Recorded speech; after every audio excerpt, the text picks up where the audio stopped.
Hello everyone. In today's video, we are going to see the temple architecture of India. It is the chapter 6 of Fine Arts NCRT. So let's get started. Since this chapter is a little bit longer as compared to the previous one, we are going to see a small index how this video will proceed. First, we'll see the basic form of Hindu temple. What are the components of a Hindu temple? Next, we will see the sculptures and iconography in temples. That the different sculptures, what meaning they have, and why they are being used in temples, and do they have any patterns? We'll see those aspects as well. Next will be the Nagara style, the North Indian style of temple architecture. Nagara style also has regional variations like the Central India, West India, East India. East India also comprises of Assam, Bengal, and Odisha school, and the hills. After that, we'll see the Dravida or South Indian style of temple architecture. Next will be the Deccan, which comprises of mainly Vesara style. Vesara style is the most complex style because it incorporates both the elements from Nagara as well as Dravida style. And last, we'll conclude with Buddhist and Jain architecture. So, without wasting any time, let's get started. So temple architecture, one thing we need to understand that most architectural remains which we have from ancient to medieval time are religious in nature. Okay, whether it is stupa, chaitya, vihara, temples, every architectural monuments has religious nature. And because one more reason is that the domestic dwellings which were made by wood, clay, those perished with time, so we do not have the evidence of domestic dwellings. And the art form created by metals like bronze, silver, etc. were melted and reused. So what we have is the stone architectures. Those majorly those architectures remained over the period of time, whether it is architecture or the sculpture. So major evidence of history from ancient to medieval lies within the sculptures and stone made architectures. Okay, so now let us move specifically to the basic form of Hindu temple. See, uh, every Hindu temple has a cave like sanctum, okay, which is called Garbhagriha. Okay, small cubicle with single entrance. And the Garbhagriha is nothing but the house of the main deity, to which the temple is dedicated. That main deity resides in the Garbhagriha. Next one is Mandapa. Mandapa is a large space where the worshippers can gather and pray. Okay, so generally it is in front of the Mandapa is in front of the Garbhagriha. Next comes the Sikhara or Vimana. Okay, it is a freestanding temples, and it tend to have a mountain like spire. In North India we generally see a curving Sikhara, and in South India we generally see a pyramidal Vimana. In the same thing is called Sikhara in North India and Vimana in South India. Okay, so let us see one example of this basic structure. See, in this temple. Okay, now it is more clearly visible. Yes, so here we can see that this portion, see, this one is Garbhagriha, and just in front of Garbhagriha we have the Mandapa. Okay, this Mandapa is generally used by the worshippers to gather. It is a large space. In Mandapa also we in some temples we have Vahana of the main deity. This is Sikhara. Okay, in Nagara style it is a curving Sikhara, and in Dravida style it is a pyramidal Sikhara. We'll see that each and every component going forward.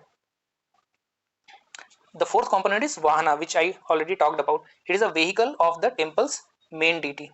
Okay, along with a standard pillar or dhwaj is placed axially before the sanctum. uh, when we categorize temple architecture, generally broad categorization is two types. One is Nagara and the Dravida. Nagara is in North Indian style and Dravida is South Indian style. But the third major style is Vesara style. Vesara style is an independent style created through the selective mixing of Nagara and Dravida. Okay, so we can see these are the sample of Nagara, Dravida, and Vesara architecture. Next is the sculptures on temple. So when we study temple architecture, one of the major part is the sculptures drawn on the walls, on the doors, or the entrance of particular temple. As the temple grew more complex, more surface were created for sculpture through additive geometry, that is rhythmically projecting and symmetrical wall and niches. without breaking away from the fundamental plan of the shrine. See, when the temple was a simple temple, it has a very limited area to showcase your sculptural capability or artistic capability. But with time, the size of temple grew. Okay, so when the size of temple grew, the artist got ample amount of space to draw their paintings, make sculptures. So because of that, over the period of time, the sculptural art grew along with the temple architecture. Okay, now comes the sculpture, iconography and ornamentation. What is iconography? It is a study of images of deities. Okay, the identification of images are based on certain symbols or mythology. Very often the fundamental myth and meaning of deity may remain same, but specific usage of symbols depends upon the local social, political or geographical context. So the same image can be used in different geographical areas with different context. Okay, so it has been seen the major iconography remains mostly similar, but if you study the details, each and every sculpture has the influence of local socio-political conditions. Okay, so we'll have to keep that in mind as well. Regional and temporal variation in iconography is quite visible in every temple. The elaborate sculpture and ornamentation are part of its fundamental conception. Okay, the placement of images are also well planned. Uh, if we take few examples of it, see the river goddesses in Nagara style of temples. We will see that river Ganga and Yamuna images are found at the entrance of Garbhagriha in Nagara style. Okay? The Dwarpala, doorkeepers, on the Gopurams in southern temples. Mithuna, the erotic images. Navgraha, Yaksha are placed at the entrance of Dravida style. So the placement of these sculptures are also important. Let us look at the few sculptural examples. See, this is the image of river Ganga at the entrance of Garbhagriha of Nagara temple. This is the erotic Mithuna image from Khajuraho temple. This is Navgraha, and these two are the Dwarpalas in Dravida temple. So in temples, the sculptural and iconographic ornamentations are also very important. The various form or aspects of the main divinity are found on the outer wall of sanctum. Even Ashtadikapala, the deities of directions, uh, face the 8 key directions on the outer wall of sanctum. Subsidiary shrines around the main temple are dedicated to the family or incarnation of main deity. Okay, so these are the importance of sculptures and iconography in Hindu temples. Now let us start with the Nagara style, the North Indian style of temple. We will see the features one by one, and which all features can describe a particular Nagara temple. We'll see that. It is a common to build entire temple on a stone platform with stairs. So in Nagara style, we have seen that the entire temple has been built on a elevated platform with stairs made to reach the temple. It does not usually have a elaborate boundary walls and gateways. So unlike the South Indian counterpart, the Nagara temples do not have a boundary wall, okay, and elaborate gateways. It directly starts the stairs, and one can directly enter the temple. The earlier temple had one tower or sikhara. Later temples had several. So in Nagara style, if we see the earlier example of temples like the temple in Devgarh, we'll see that only one sikhara is present. But over the period of time, we will see multiple small subsidiary temples also having sikharas, and a bunch of sikhara will look like a mountain range. For example, if you see the temple, Jagannath temple in Puri, you will see this feature. Garbhagriha is always located directly under the tallest tower. It is a common feature in the North Indian temples that if there are multiple sikharas present, okay, like this, then the main deity or the Garbhagriha will be below the largest sikhara, not the small ones. Okay. Now, if we talk about the sikhara, there are several types of sikhara depending upon the structure. Okay. So the first one is Latina or Rekha Prasada. This is the most common form of sikhara in Nagara temple. It looks something like this. Okay, it is a long sikhara with inward bent at the top. Excuse me. See, this is a long shikhara and it bends inward at the top. Okay, so this type of shikhara is called Latina type. Now the next one is Famsana type. Famsana type are broader than Latina ones. Okay, their base is broader than Latina and the height is shorter than Latina. So next point is, in many temples Famsana type is used for mandapa and Latina is for garbhagriha. See, this point is very important, that it is not necessary that a particular temple can only have Latina or Famsana type. Many temples where the garbhagriha has a Latina type of shikhara and the mandapa just next to it has a Famsana type of shikhara. Okay, this is also visible in many temples. In more complex setup, many small tower cluster together like rising mountain peaks with tallest one above the garbhagriha. This point we already saw, that multiple shikhara also is seen in Nagara style. For example, Jagannath temple in Puri.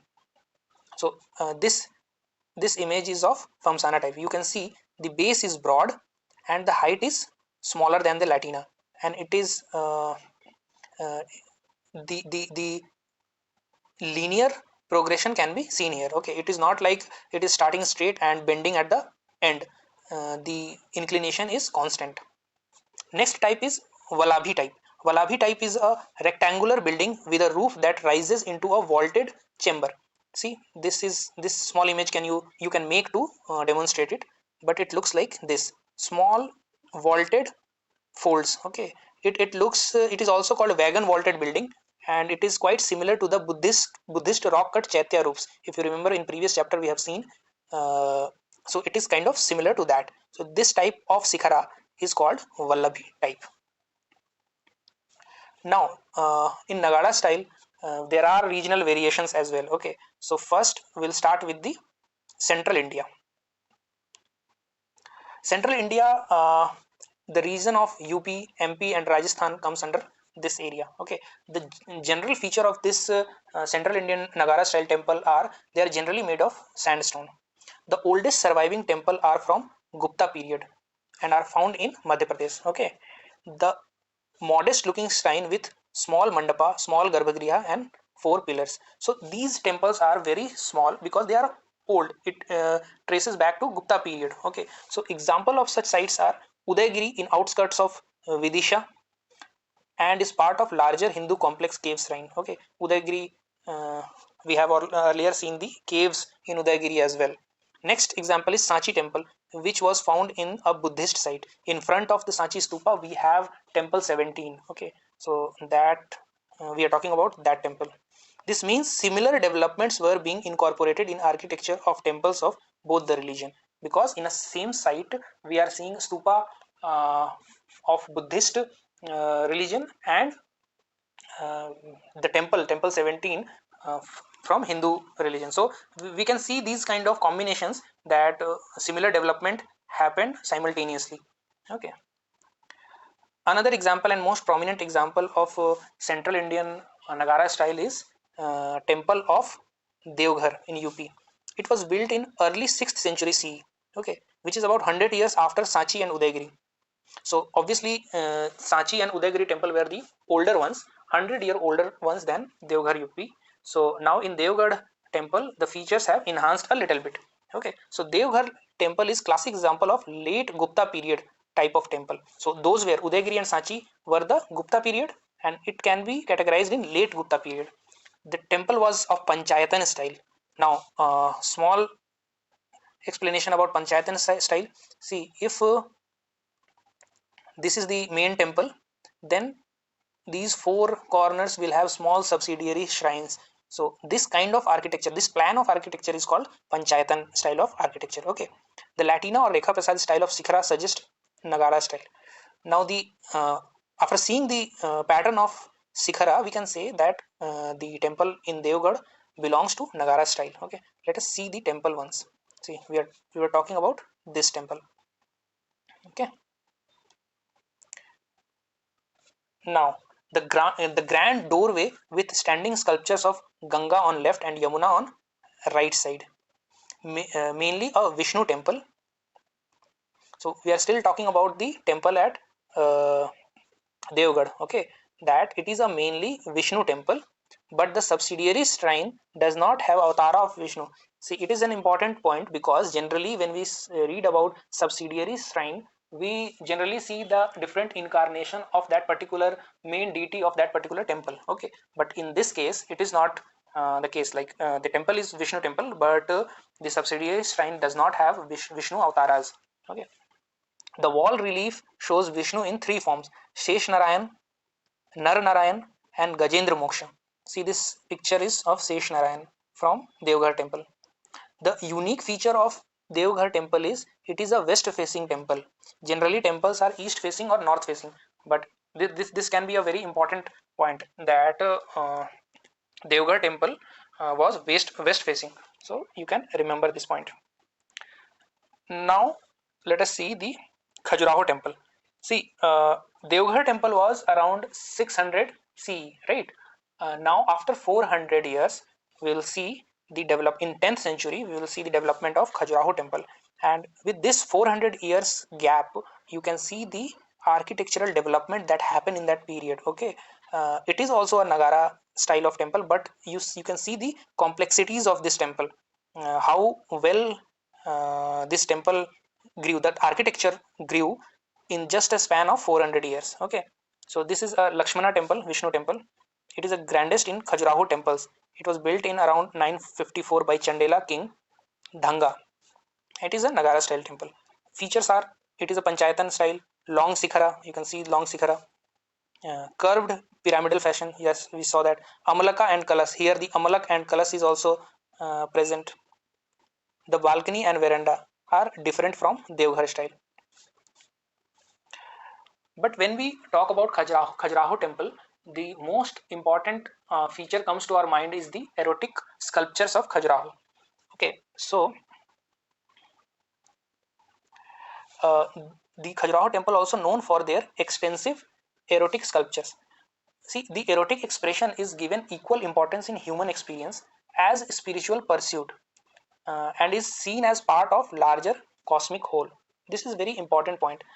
When you compare Hindu temples with any other religious architecture, the images of Mithuna suggest a very important point that in Hinduism, the human experience is also given equal importance as the spiritual pursuit. It is not about only pursuing the spiritual path.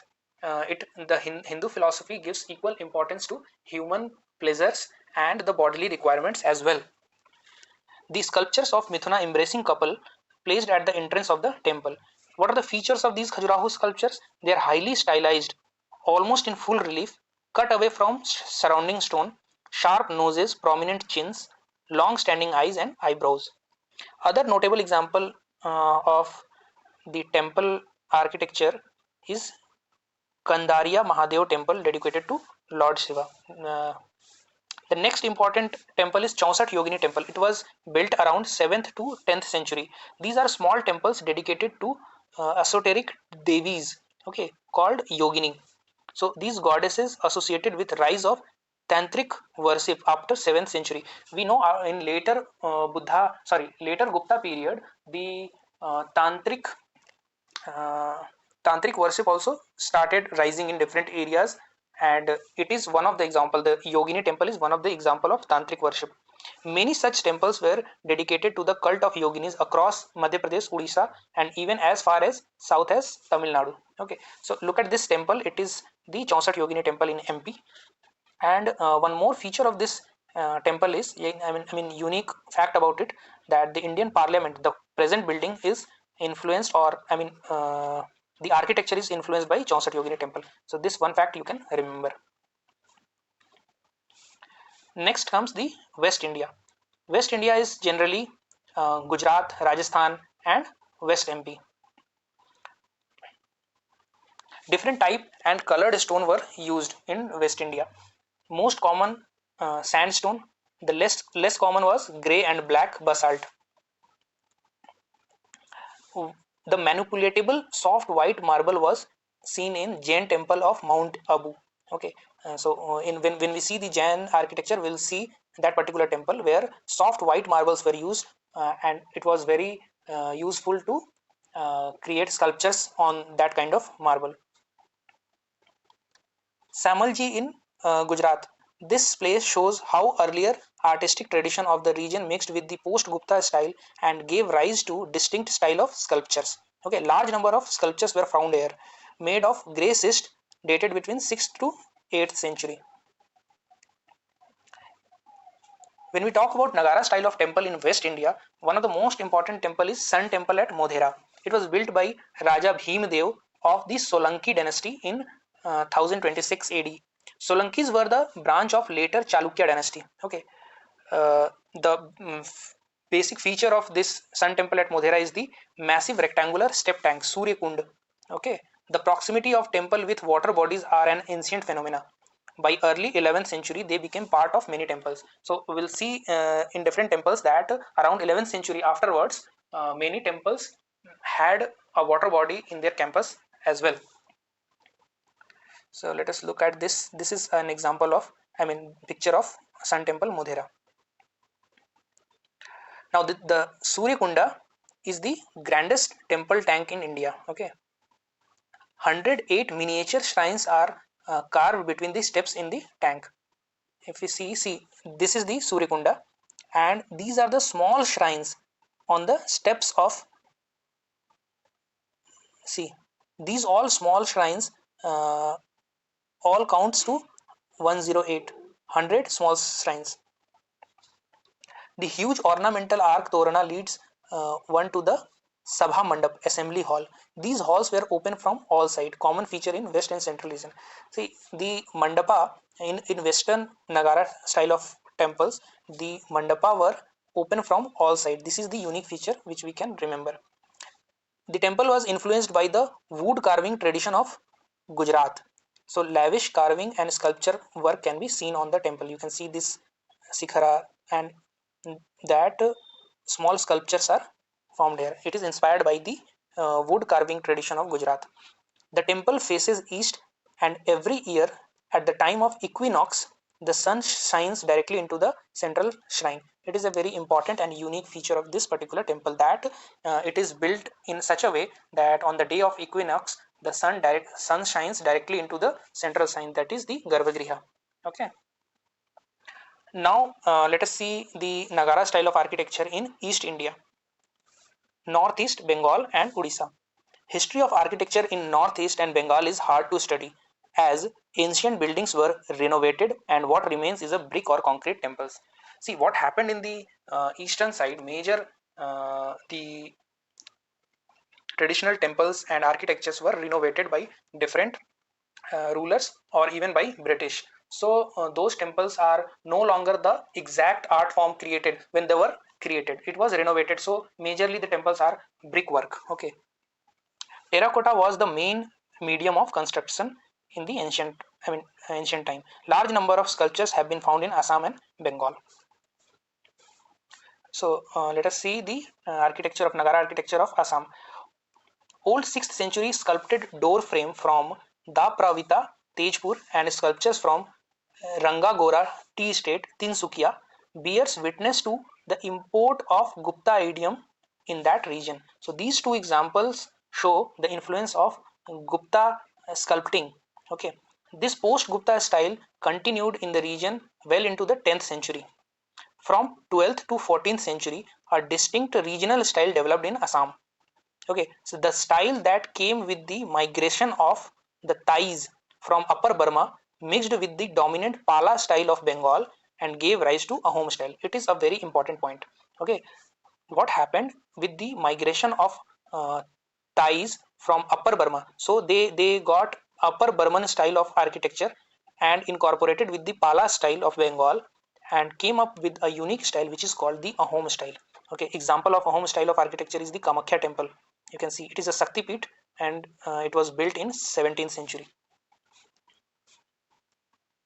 Next comes the Bengal region. See, the style of sculpture in the 9th and 11th century are called the Pala style. So 9th timeline you can remember, 9th to 11th century Pala style, and mid 11th century to mid 13th century Sena style.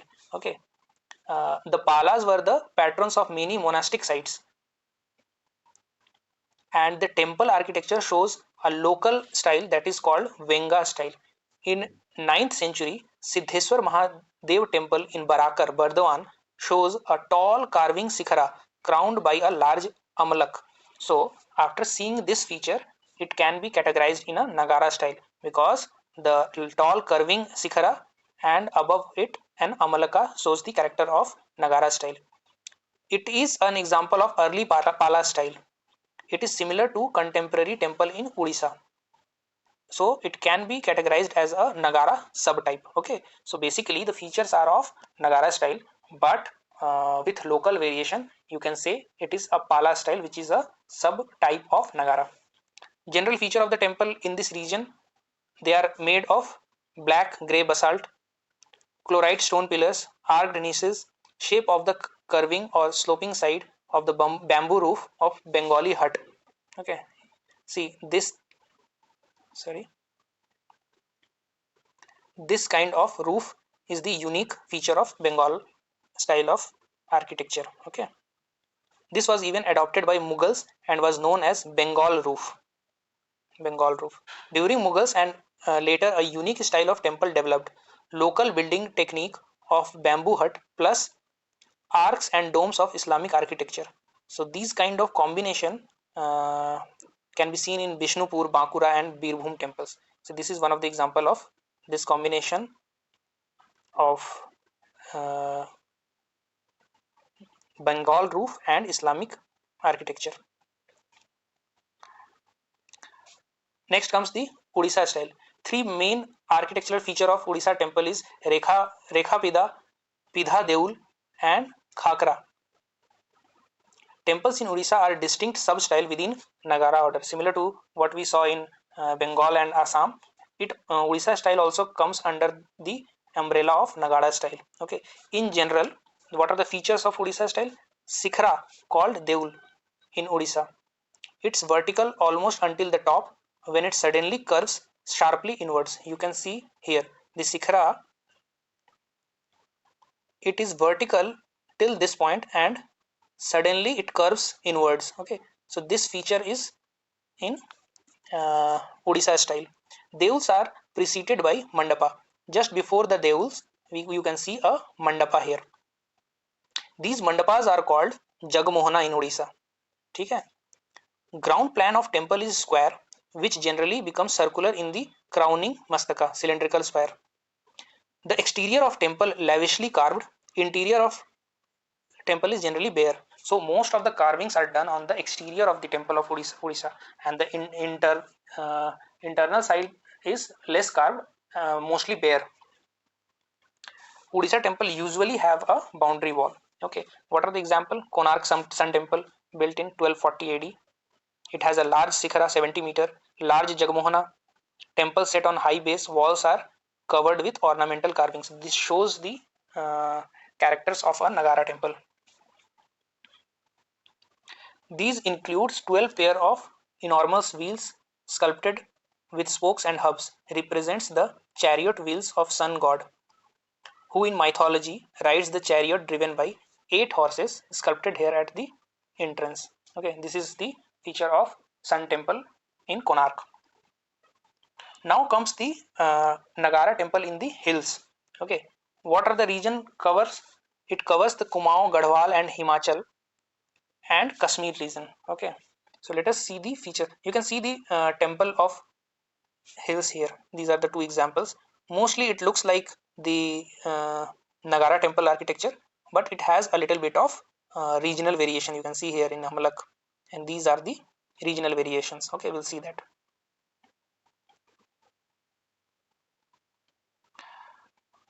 Okay, so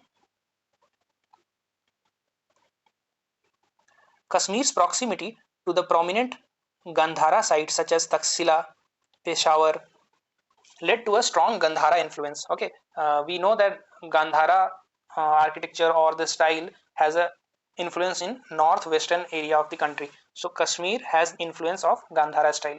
This began to mix with Gupta and post Gupta traditions that were brought to it from Sarnath and Mathura. See, people moved from Mathura and Sarnath, and the in hill regions, both the styles got intermingled. Okay, so you can see both the features like Gandhara influence as well as Sarnath and Mathura influence in the hill temples.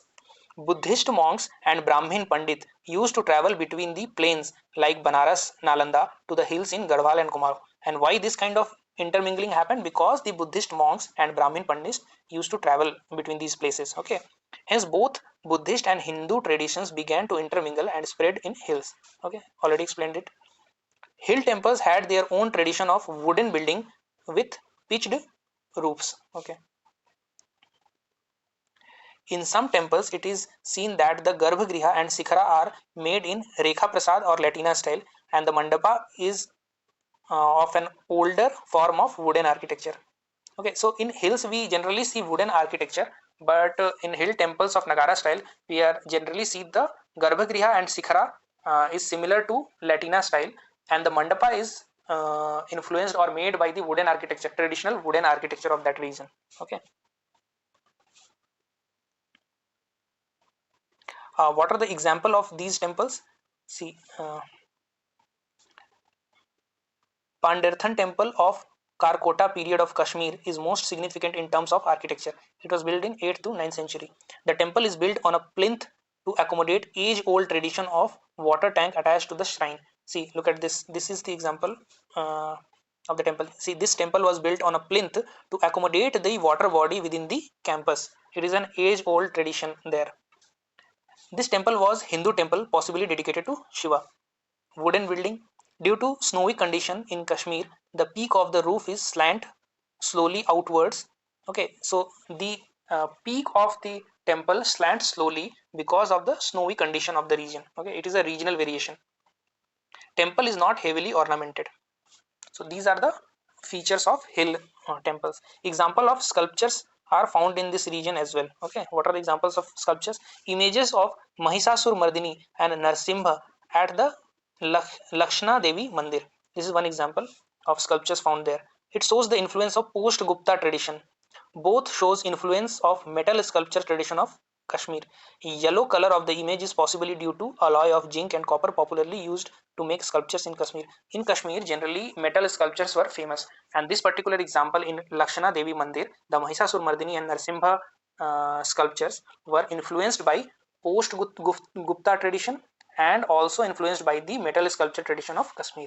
Okay. Now let us move on to the next type of temple architecture, which is Dravida or South Indian type. Okay, so the Dravida temple is enclosed within a compound wall. So this is one of the important features which differentiate it from Nagara style. That the Dravida temple, it is enclosed within a compound. The front wall has an entrance gate, Gopuram. This is we are seeing the features of Dravida temple. Okay, so the entrance gate, since it is enclosed within a compound wall, so for a compound there has to be a gate. So that gate is known as Gopuram in Dravida style. Gopuram. The shape of the main temple tower, known as Vimana, is like a stepped pyramid that rises up geometrically rather than the curving sikhara of North India. This is again a most important difference between the sikhara and Vimana. So here in Dravida style, the Vimana is not similar to the sikhara where it was curving geometry. In Vimana Dravida style, the Vimana is a stepped pyramid. It looks similar to a pyramid. Okay. In South India, the term Sikhara is used for the crowning element at the top of the temple, equivalent to Amulak and Kalasa in North India. See, the things are majorly same, but the nomenclature is different. So, in Nagara style, what was called as Sikhara is called Vimana in the South Indian style, and uh, what was called as Amulak and Kalasa in Nagara style is called Sikhara here. Okay. So if we see the image, see, look at this image. So this is a typical Dravida style temple. where this portion is called Vimana, which is pyramidal in geometry. The above crown is called Sikhara here, which was called as Amalak and Kalasa in Nagara style. This is the Garbhagriha. This long hall is Mandapa. Okay. In front of Mandapa, there is a Vahana, and this entrance gate is called Gopuram. So this small layout of Dravida temple explains about the features. Okay, this is again a top view of the plan of a Dravida temple. Okay, so here you can see a water tank also in the compound and the subsidiary shrines as well, which shows the Panchayatan style here as well. Okay, the sculptures of Dwarpala or doorkeepers at the entrance of the temple. See, this is again a unique feature of Dravida temple where the sculptures of Dwarpala is seen at the gates. Okay, in North India Nagara style, in front of the Garbhagriha, we saw the images of Ganga, Yamuna, and Mithuna in Khajuraho. It is common to find large water reservoir or a temple tank enclosed within a complex.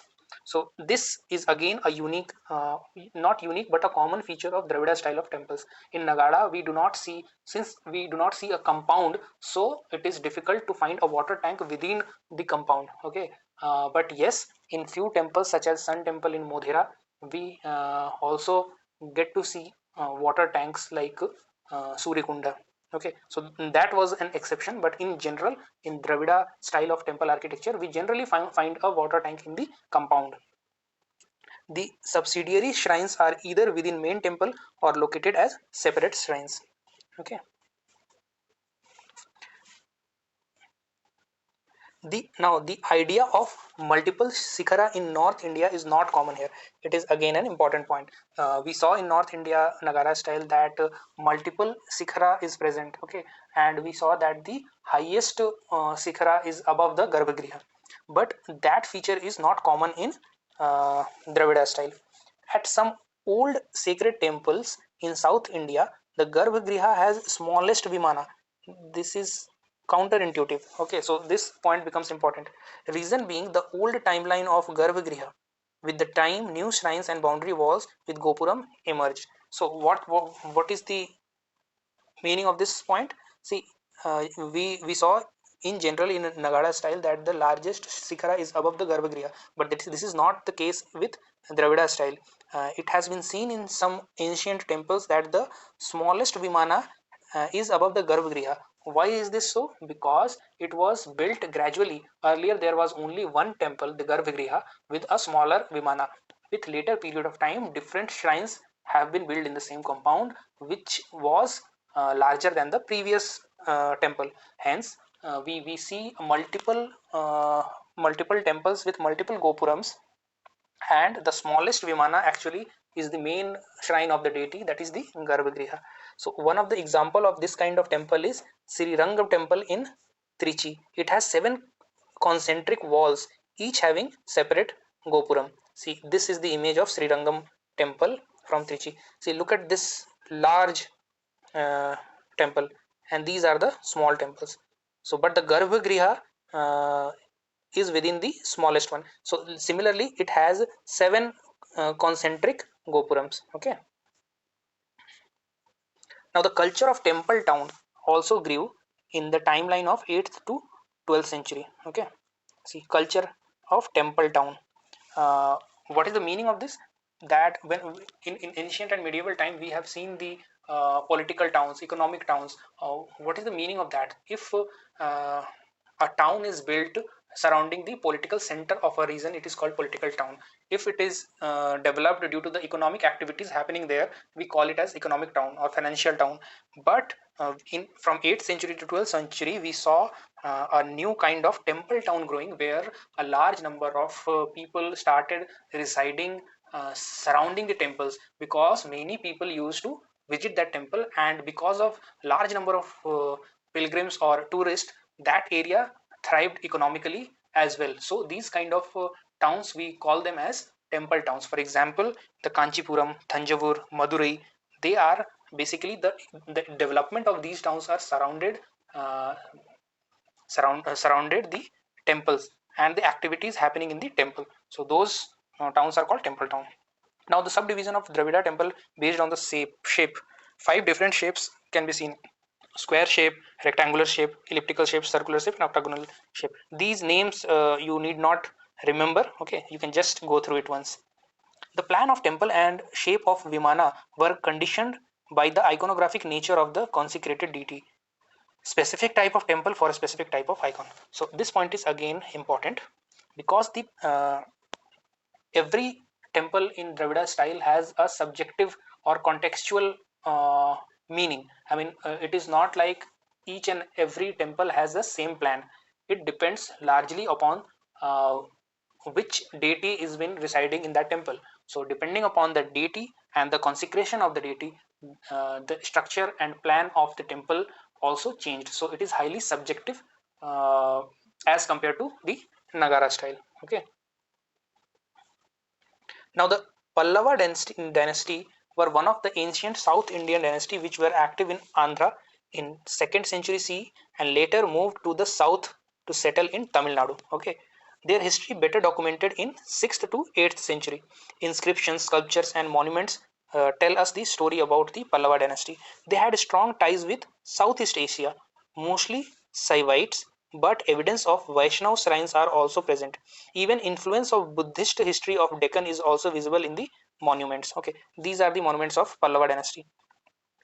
Narasimhavarman I, also known as Mamala, was responsible for the expansion of the empire and inaugurating most building works in the Mahabalipuram, also known as Mamalapuram. Okay, so the Mahabalipuram, there are several temple and building activities taken up by the Narasimhavarman I, and hence, since he was called as Mamala, so the Mahabalipuram town is also known as Mamalapuram. Okay. Now the examples of Dravida temple for Pallava period is one important example is Shore temple at Mahabalipuram. It was built by Narasimhavarman II, also known as Rajasimha, 700 to 728 CE. Actually houses 3 shrines, 2 shrine of Shiva and the middle one of Vishnu, shown as Anant Shayana. Okay. This feature is unusual as generally temples had single main shrine and not multiple area of worship, may be built in different time scale and under different patterns. So this is a unique example of temple where 3 major shrines are present at the same place. I mean 2 shrines for Shiva and the middle one for Vishnu. This is a unique feature because we have seen generally in the temple complex one main deity is present and the other ones are the subsidiary shrines. Okay, so what may be the reason? Maybe these temples were built in different time scales and in a same place. That may be a reason. Other features are like presence of water tank, gopuram, sculptures of bull, Nandi, Shiva's mount, etc. Next example is the Brihadeswar temple of Thanjavur. It is a magnificent Shiva temple, also called Rajarajeshwar temple. It was built around 1009 CE by Rajaraja Chola, the largest and tallest Indian temple. Okay, the pyramidal multi-story Vimana is 200 feet tall. See, look at this Vimana.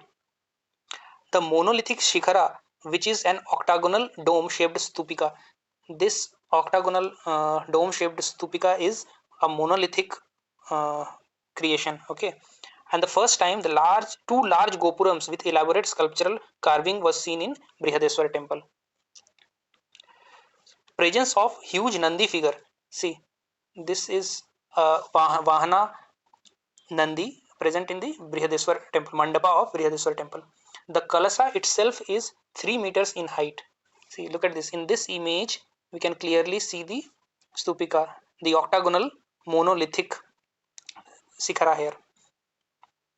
The hundreds of stucco figures decorated the Vimana. It is possible that some of these sculptures were added later by Marathas and they do not belong to the Chola period. Okay, so look at this. In each row, you can see multiple sculptural carvings on the Sikhara as well as in the temple also. So there were so many stucco figures decorated the Vimana. But it is possible that these sculptures were added later on by the Marathas and they do not belong to the original Chola period. Okay, this is possible. The main deity is Shiva, who is shown as huge lingam set in a two-storied sanctum. Okay, the walls surrounding the sanctum have extended mythological narratives which are depicted through painted murals and sculptures. Now let's move on to the architecture in the Deccan, a distinct style of architecture seen in the areas of Karnataka. These temples were influenced by both Nagara as well as Dravida architecture. Initially, we saw this type of temple which has features of both the types like Nagara and Dravida. They are called Vesara style. Okay, these are the hybridized styles, and it became popular after mid 17th century. They known as Vesara style. Now let us see an example of uh, Kailasnath temple at Ellora. This is an example of temple architecture in Deccan. It was built by Rashtrakutas around 750 CE. It is an example of millennium long tradition of rock cut architecture in India. See this image of Kailasnath temple. The entire temple is made of a single rock. Okay, this is an example of rock cut temple. The Kailasnath temple shows character of Dravida style in Nandi shrine, large gopurams, subsidiary shrines, long vimana around 30-meter long.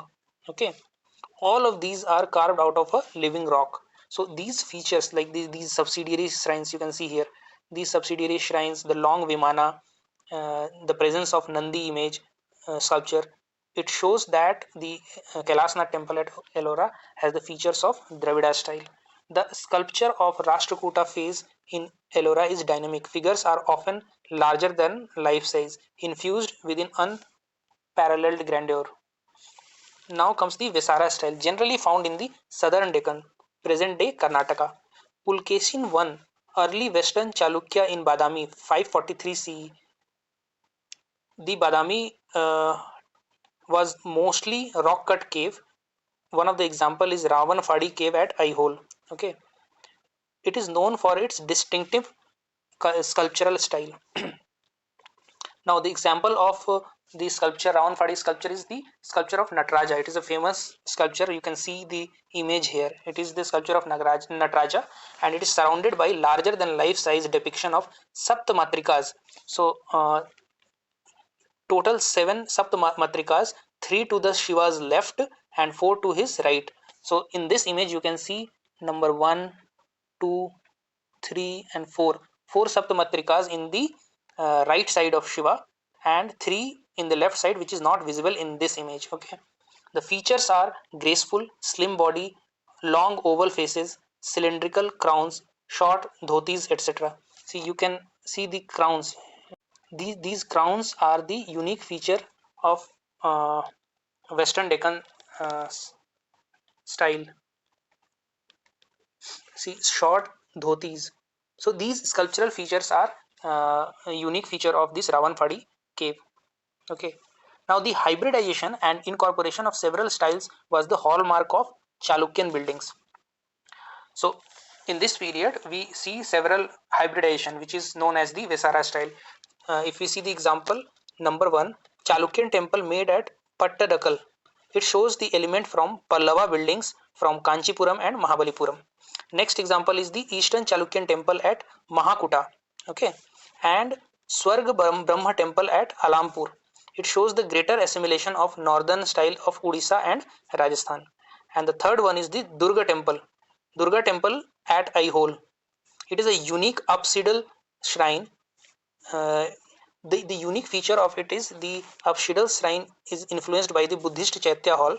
The veranda is a later kind and Sikhara is of Nagara style. So this unique combination makes this temple unique, and it has hybridized component from 3 different time scales. See, look at this image. This is the Durga temple. You can see the Sikhara here, veranda here, and apsidal shrine, which is similar to the Buddhist Chaitya hall. Okay. Now, how to explain these hybridization? Okay, whether it is curiosities of the creator or new innovations.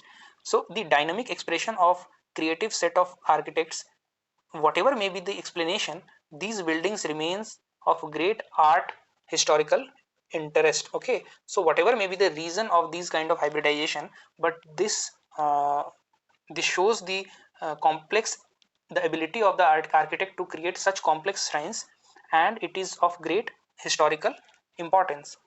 With waning of Chola and Pandya, Hoysalas of Karnataka grew to prominence in South India. Okay, they were the patrons in Mysore. Hundreds of remains were found. Most discussed are temples at Belur, Halebid, and Somnath Puram. Okay, what are the features of these Hoysala temples? They are extremely complex, many projecting angles. The plan looks like a star, thus known as stellate plan, made up of soapstone, which is a relatively soft stone, hence easy to carve sculptures intricately. It can be seen in the jewelry of the gods that adorn their temple walls. So look at these Hoysala temples. These are very complex temple. The plan, you can see the plan here. It looks like a star from top view. Okay, so this is a result of a hybridization and development of the new style of Vesara style. So the example of this is Hoysaleswar temple in Halebid, Karnataka, built by Hoysala king in 1150, built in dark schist stone. This is a type of soft stone. These are called Vesara style as it has component of both Nagara and Dravida. It is easily distinguishable with their star-like pattern ground plan. Okay, so the next architecture comes the Vijayanagar style of architecture. So we get a lot of foreign travelers account on Vijayanagar Empire, like Niccolo di Conti from Italy. He was Italian. Domingo Peace, Portuguese, and Abdul Razak Afghan. Okay, so architecturally, Vijayanagar style is a synthesis of age-old Dravida style with Islamic style demonstrated by neighboring sultanates.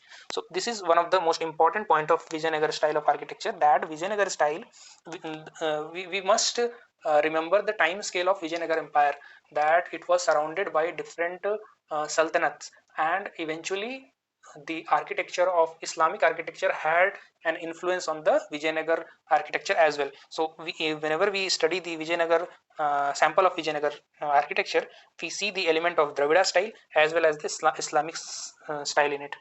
The sculptures were inspired by Chola style but showed foreign influence as well. Similarly, the sculptures had the basic inspiration was the Chola style, but foreign influence has been seen in the you can say it as a regional variation, which reflects in both the thing like architecture as well as sculpture. Now, after completing the Dravida style, let us move on to the Buddhist and Jain architecture. Okay, so generally we focused on development of Hindu architecture during 5th to 14th century. Okay,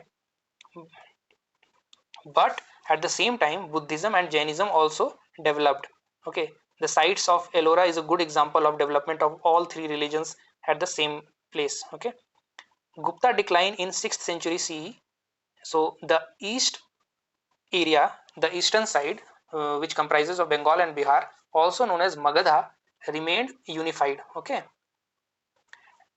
and while in the west many Rajput principalities sprang up. So after 6th CE, we when we see that different small in different regions small principalities were growing, but majorly in the eastern side where Bengal and Bihar, it was kind of unified. Okay, so in east Pala came to power. The second Pala ruler Dharmapala became very powerful, and he consolidated power and focused on architecture and international trade. Okay, so Mahabodhi temple is an example of brickwork of that time. So it is an example of Pala architecture. So now let us look at the timeline of Mahabodhi temple. So one feature is that it is neither a Nagara nor a Dravida style temple. Okay. Now we'll get to this point, but first let us see the timeline. The first shrine at the base of Bodhi tree was built by Ashoka. Okay. Then the Vedika around it was made in post-Mauryan time. The sculptures was made in 8th century Pala period, and the temple which is present the temple is in the present form was a colonial reconstruction. Okay, let us look at this temple. This is Mahabodhi temple. Okay.